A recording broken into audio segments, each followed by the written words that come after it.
It's time for the Writer's Block. I'm Jenni Carlson here in Oklahoma City at the Oklahoman, and joining me today from the Austin American-Statesman, Cedric Golden. Cedric, how you doing today? I'm great, Jen. What's going on? Well, you know, we're starting this new segment. Nobody better to do it with than you, Cedric. And let's start with our first segment. It's the lead, and it's the big story of the week, and that would be none other than Kyler Murray. Cedric, you've seen the Oklahoma quarterback play.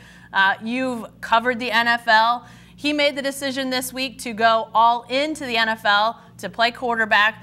What's your feeling about this decision that Kyler Murray made?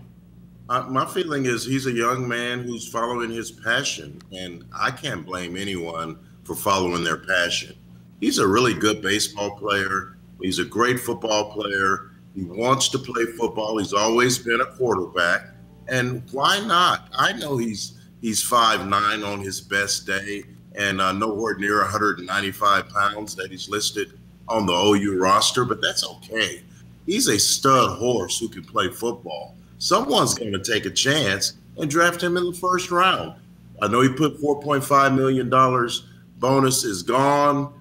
He didn't want to play baseball. He's a football player, so go play football. Cedric, I think you're right. I think this was a story of a guy that realized what his love was, and you know, I think he likes baseball. I don't think he doesn't like baseball, but I think this was a question of, what do I want to do with my career? What do I want to really invest in? And after this last year at Oklahoma, I think he realized he wanted to play football. Now, I think the 5'9" thing is going to be interesting, Cedric. You mentioned it, and I think quarterbacks that have come before him, you've got Drew Brees, you've got Russell Wilson, you've got his own teammate from last year at Oklahoma, Baker Mayfield, who are all in the 6 foot and under or in that vicinity club that he'll definitely join. But it's going to be interesting. Do you think that that's going to be a real hang-up for Team Cedric? I mean, he's obviously dynamic. He can run, he can throw, but that 5'9" thing that's got to be at least a consideration for teams. Well, I'm going to tell you, anybody that's seen Drew Brees play football, if you've seen Drew Brees, you watch him play, he's literally going like this. Trying to look over those linemen. The average NFL lineman's like 6'5" or 6'6". The average NFL quarterback is 6'5". So Drew Brees, Russell Wilson, Baker Mayfield, there aren't that many of those guys hanging around. It is a drawback for some teams. I would be hesitant to take a smaller quarterback. He's 2 inches shorter than Johnny Manziel. And remember how small Johnny looked playing for the Browns a couple of years ago? So to me, you can't discount that electric athleticism.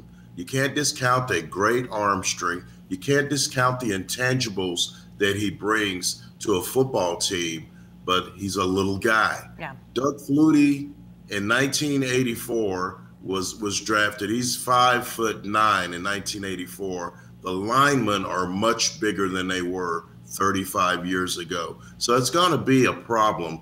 But I know there's a team out there, maybe a Jacksonville, that's needing that kind of electric athleticism, that reminiscent of Michael Vick, who's a little bit bigger guy. But there's a team out there that's going to take a chance to draft Kyler Murray in the first round. Well, I think so too, Ced. I think there's definitely going to be a team that will take him. And I think part of it is the possibilities of what he could bring on the field. We saw this guy in 1 year have potentially, the best single season that, college football has seen out of a quarterback, at least in my memory. It's got to be up there. But then you've got the marketability. I mean, we heard these stories about how the Major League Baseball contingent that came to try to convince Kyler Murray, come play baseball. We want to market you. You're going to be one of our stars. He's a type of guy that, people are fascinated by. So it's going to be interesting to see, an NFL team that's going to take him is probably going to be thinking, maybe not right away, but at some point he's going to be their quarterback, going to be their face. I think he's the type of guy that a lot of franchises will be interested to sort of put in that position. He's been in that high-profile spot for quite a while. I mean, Cedric, he was a superstar in high school.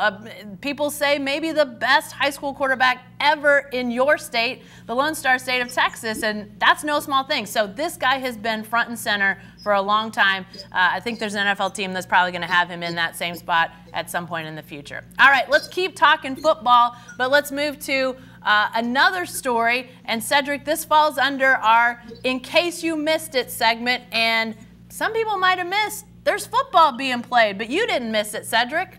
I did not miss it. The Alliance of American Football, it's a minor league football league, 8 teams. Places like San Diego, San Antonio, Orlando have teams. And there's some old school coaches in this league. Dennis Erickson, Steve Spurrier, Rick Neuheisel. And I didn't watch a lot of the games on the opening weekend. I caught a little bit of them, but I did read that it was the Saturday night. They drew 3.25 million viewers in America, and they outdrew the Oklahoma City Houston Rockets NBA game, which featured 3 MVP candidates in James Harden, Russell Westbrook, and PG-13. So to me, America just showed you we're all about football, any football, not the NFL, not college, but the Alliance of American Football. Yeah. So they are viable. I watched a little bit. The quality of play is not horrible.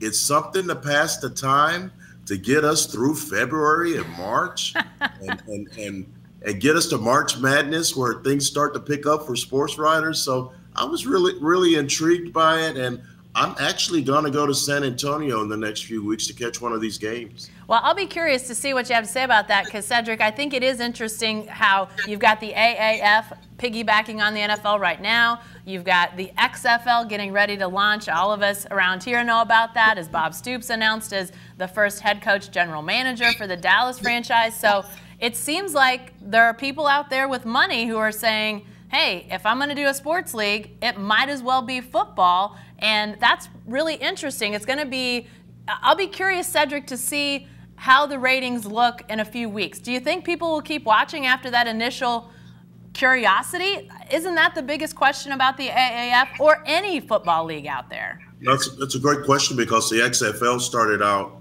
on fire, and then those ratings just kind of went boop, boop, boop, boop. Yeah. 27,000 people showed up at the Alamo Dome to watch that football game on Saturday night. So the attendance figures were pretty promising. A new thing always gets a little bit of buzz early. We'll see if there's that sustainability that's going to keep it going. Will the quality of play improve as we go on? Yeah. I think that it will. I saw some hungry football players looking to get some notice. It's a great audition for training camp. So these guys are going to end this season, and they're going to be in pretty good shape. And a lot of them are going to get some calls to training camps. Players like Garrett Gilbert, who used to play at the University of Texas and SMU, played for the Carolina Panthers and the Patriots.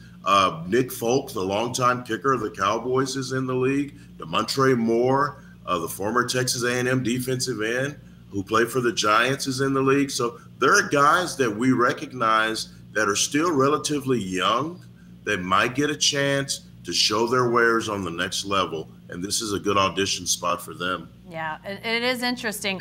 I've got a quick In Case You Missed It story that I looked at this week and really warmed my heart, frankly. Herm Edwards, the former NFL coach who's now at Arizona State, lots of people questioned his hiring a year ago or so, but I've become a Herm Edwards fan because he gets it. He allows his players and his assistants to talk to the media. He allows a lot of access, more than I think you or I are used to, and the college football teams we cover. And lo and behold, people find really nice, good, uplifting stories to tell. And you know what? Their program they're not seeing a lot of negative stories. They're seeing stories about the people. And frankly, Cedric, I think this is something all college coaches, any sport, could probably take a lesson from, to say, hey, it's okay. You can allow these guys to talk to the media. It's not going to mean a bunch of negative stories. It may actually get their stories out, and it prepares them potentially for the NFL when the access is even more with the media, and coaches gets their names out there. They can share their stories, and who knows, that might lead to an even better job down the road.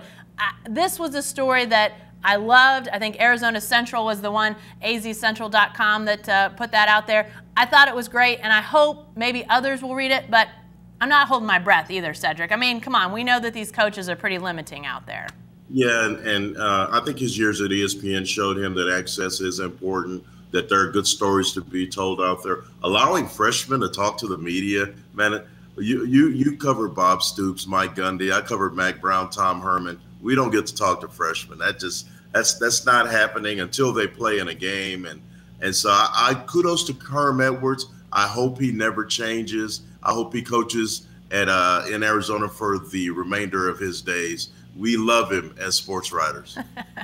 Good stuff. All right, let's end with this last third segment, Cedric, and we're going to do a little must-see TV. Is there somebody or something out there right now that you just can't take your eyes off and that people need to be watching as they head into their sports weekend? Yes, Jenny. Paul George is the MVP of the NBA right now. All-Star break coming up. Russell Westbrook's getting his triple-doubles, but PG-13 is on fire. Back-to-back 40-point games. Over the last 14 games, he's averaging 35 points a game, 10 rebounds, and about 7 assists. And you know what? I think it's refreshing because he decided, I'm not going to LA. I'm not going to jump on the LeBron wagon. I'm going to stay in OKC, a smaller TV market. I'm going to stay with one of the best players in the league, and we're going to make a run at the title in the West against the Warriors and teams like that. He's having a great year, and I can't wait to see what the second half brings for PG-13 and the OKC Thunder. Yeah, to watch him in person, Cedric, I know most people are watching him on television, but to see him in person, it's even better than you might imagine. He's so under control. He's been so efficient. You have to really look hard to find games where he doesn't shoot a very good percentage or turns the ball over a bunch. Just that ease with which he's playing right now, and the fact that he does it on both ends of the court. It's really going to be interesting to see. The NBA voters are, they're a pretty analytical bunch. They look really deeply at the numbers.